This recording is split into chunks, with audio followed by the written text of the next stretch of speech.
I have spoken enough explaining what a deadlock is in the previous video. In this video, we will try to simulate few of the deadlock scenarios that we discussed in the previous video. If you haven't watched what the previous video is all about, I will leave a link for it in the description box below.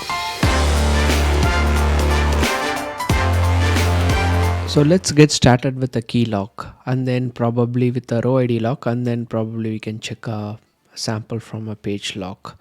So with respect to the key ID lock, so we would need a table that has a clustered index. So here I have a table already created, which is like the person table. It has a clustered index, which is the ID as a primary key. The rest of them are like, just a normal varchar.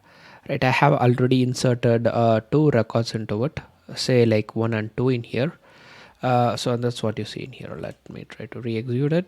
Okay, so first thing first, let's try to see the location of these two records. To look at the location, like I'm gonna execute this command. So this is gonna give me the data page of it and the slots of these records. So the first record is in the slot 0 and the second record is in the slot 1. So if you're wondering what a data page or like a slot is, I have a detailed information on those in a different video. I will leave a link in the description box below for those video, so that might be really helpful to understand how the data is structured behind the scenes in the SQL server. In order to replicate the deadlock scenarios, I would import two different files to represent two different sessions or processes trying to execute the queries in a concurrent manner. So I'm currently exporting two files in here. I will leave the link for these files. I will probably upload in the GitLab, and I will leave the links for these files in the description box. So here we have two sessions. This is a session ID of the first the file, and this is the session ID of the second file, which is 54. Firstly, we need to monitor the deadlock scenario, right? So to do that, we will go here to the management section in here, and within the management section, we need to go to the extended event and then click on session, and then in the system health, right click on the system health and click on watch live data. This will help monitor for any XML reports that could occur during the time of deadlock. Let's go to the session 1 right now and see what is in it in here. So we have a transaction to be executed here, like we have this transaction where we are trying to update the person table's first record in the person table, and then we will try to update the second record in the person table. And in this case, like we will try to do it in reverse order to replicate a deadlock scenario. Let me go ahead and execute this transaction first. So it says one row affected, and now if we go into check C what kind of lock has been occurred. So this is gonna show that it has created, the session 53 has created a key lock, the key type lock on this resource, which has acquired an exclusive lock. Since it's trying to update it occurs exclusive lock. So if you are still wondering what exclusive locks or like what update lock or what shared lock is, then the previous video should have answers for that. Right, and this is the page, this is the file ID, and this is the page number.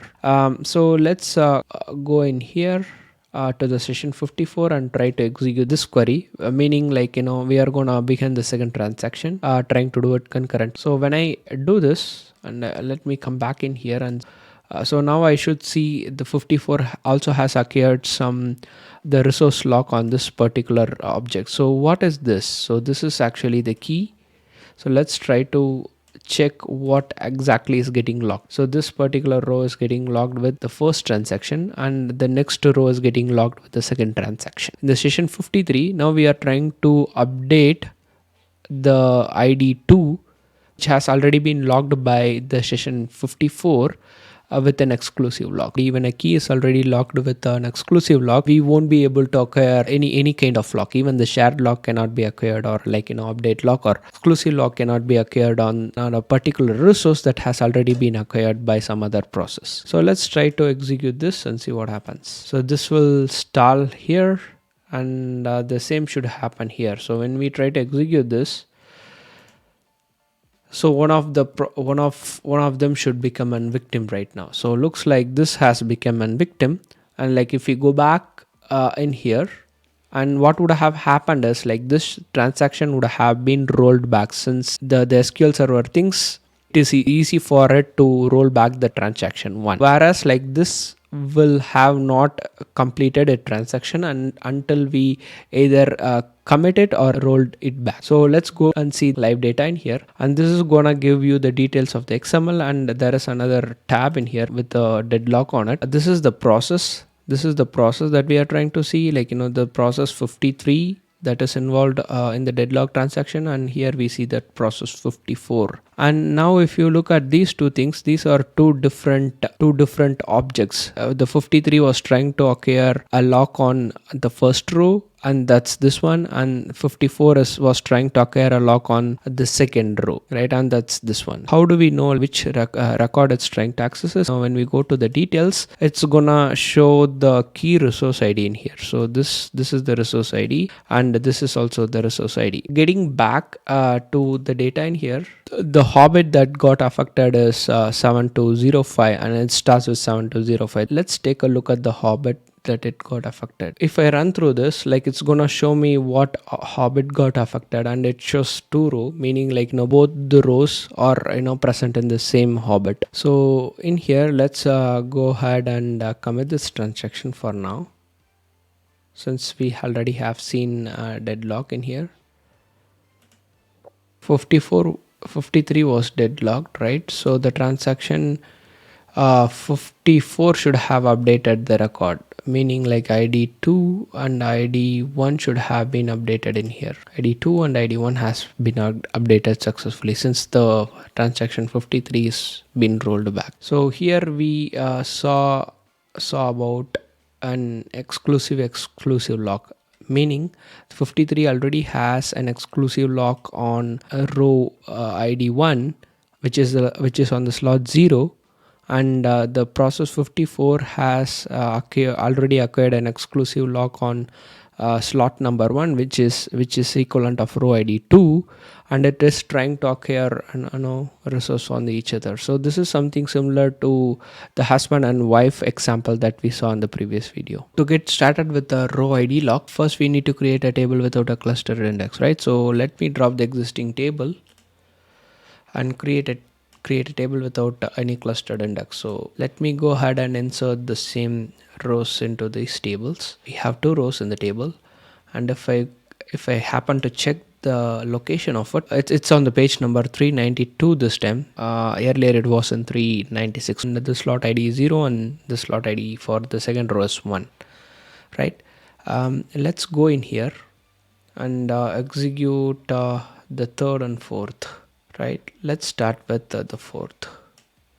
So let's execute this query. So it's gonna update the second record, which is on the slot number 1, with this first name. Let me do that, and here I will come back here and then execute this statement on the slot 0, which is the ID 1. I will go in here and try to read data for the person. So now I should see a deadlock here. If I go to the live data, I should see a deadlock. So the owner has the exclusive lock, meaning so the owners has acquired the exclusive locks on different row IDs in here, right? So it has acquired on the 53 has acquired on row ID 1, which is on the slot 0, and this has acquired on the slot ID 1, and the row ID is equal to 2. And the next thing that happens, it's trying to acquire a shared lock on a row that has already been acquired by another process with an exclusive lock. When an exclusive lock is acquired, no other locks can be acquired by any other processes, right? We were able to successfully replicate a row ID lock. Now let's jump into the page lock. So to replicate a page lock, we would need a lot of records in the table. The reason being multiple rows would get returned into a data page. To actually block a particular page without affecting the other page, we would need more records. So to do so, what I have done is like I have created 1000 rows of records, and if we take a look at the allocation right now, few of them are mapped to page number 292, and a few of them are mapped to page 93, 94 until 396. So now let's execute these transaction at that time. So let's execute these two transactions. Here I have manually logged the pages, or else like it, since there is only 1000 records, it's gonna do a row ID lock again. So to avoid that, like, and I'm manually passing a page lock here so that it could acquire a page lock. So let's try to run this. As you can see here, it got deadlocked. If you see here, the process ID 53 owns the page exclusive lock on the page 392, whereas the process ID 54 owns exclusive lock on the page number 396, and the 54 is trying to acquire the lock on the page number 392 on an update mode. Process 53 is trying to acquire an update lock on the page 393, which is already been acquired by 54, causing the deadlock. This scenario talks about exclusive update deadlock. So we have seen three different kinds of locks in this video. The first thing that we saw is like the key lock, the second thing that we saw is a row ID lock, and the third thing now we saw is like the page lock. So we saw this with different types of lock-in mechanism.